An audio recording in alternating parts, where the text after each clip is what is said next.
మహానటి, మహానటిని మించిన మహానటి అనమాట ఈ మోసరపల్లి షర్మిల. వామ్మో! ఆ తెలంగాణలో ఎంతమందిని మోసం చేసింది. అక్కడ కార్యకర్తల్ని కోట్లు, లక్షలు ఖర్చు పెట్టించి పాదయాత్ర పేరుతో అక్కడ వాళ్ళకి నేను టికెట్లు ఇస్తానని చెప్పి వాళ్ళతో ఖర్చులు పెట్టించి, ఆ నియోజకవర్గాలకి ఈమె వెళ్ళినప్పుడల్లా వాళ్ళతో ఖర్చులు పెట్టించి, కాంగ్రెస్లో రేపు జాయిన్ అవుతానా కూడా మీకు నేను తోడుగా ఉంటా, అండగా ఉంటాను మాటిచ్చి, తర్వాత ఇంకోటి పెద్ద మోసం, పెద్ద పెద్ద మోసం ఏంటంటే పాలేరు ప్రజల్ని ఎంత మోసం చేసిందంటే అసలు ఇంకోటి దేవుడి మీద మట్టి మీద మనము ఒట్టేసిన తర్వాత ఎంత మనం పవిత్రంగా భావిస్తామో మట్టి మీద మట్టి తీసుకొని పాలేరు ప్రజలకి ఒట్టేసి అక్కడ ప్రజలకి ఒట్టేసి చెప్పిందనమాట.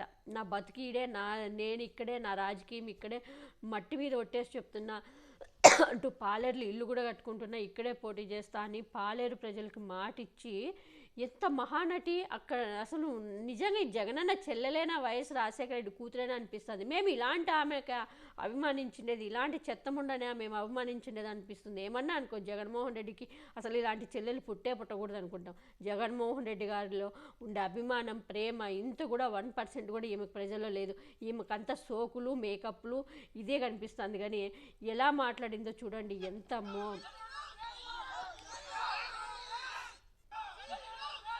మట్టి చూడండి తీసుకొని చేతులు ఎంత మోసం.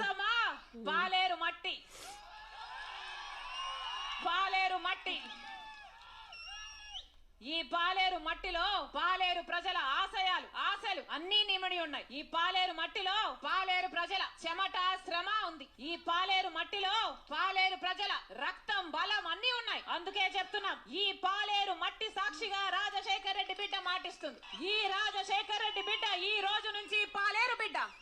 ఈ మాట ముందుకే రాజశేఖర రెడ్డి బిడ్డ అని ఇది రాజశేఖర రెడ్డి పరువు తీస్తుంది. ఈమె మహాతల్లి రెడ్డి ఇంట్లో చెడబుట్టింది. మా రెడ్డి ఇంట్లో ఈ దొంగముండ. ఈ రాజశేఖర రెడ్డి బిడ్డ ఈ రోజు నుంచి మీ బిడ్డ. ఈ రాజశేఖర రెడ్డి బిడ్డ పాలేరు బిడ్డలకు వచ్చిన ప్రతి కష్టంలో పాలు పంచుకుంటుంది. ఈ రాజశేఖర రెడ్డి బిడ్డ పాలేరు ప్రజ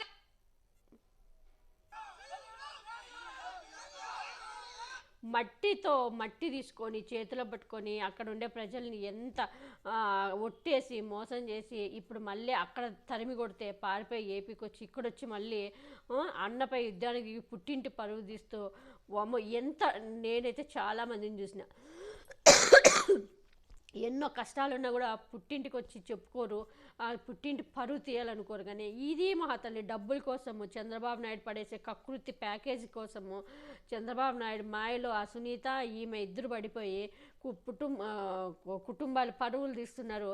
ఆ డబ్బులు ఏముంది, ఈరోజు ఉంటే రేపు పోతాయి, కానీ కుటుంబాల పరువులు శాశ్వతంగా నిలిచిపోతాయి. పలాని చెల్లెలు, పలాని రాజశేఖర రెడ్డి కూతురు ఇలా చేసింది అనేది చరిత్ర నిలిచిపోతుంది. అది ఈమె భర్త మాటలిని కుటుంబం పరువు తీస్తూ ఉంది. ఇది ఎన్ని రోజులు మిడిసి పడతా ఉంది, ఎగిరెగిరి పడతా ఉంది. ఇది చాలా రోజులు ఉండదు, ఒక 2 నెలలే. తర్వాత ఇప్పుడేదో పెద్ద మేకప్ వేసుకొని వస్తూ ఉంది ఈ ముసిల్ది. తర్వాత మళ్ళీ అన్ని ఈ పుట్టింటి నుంచి కూడా తరిమేస్తారు. మళ్ళీ ఏ కర్ణాటకకో మళ్ళీ ఏ తమిళనాడుకో పారిపోతుంది.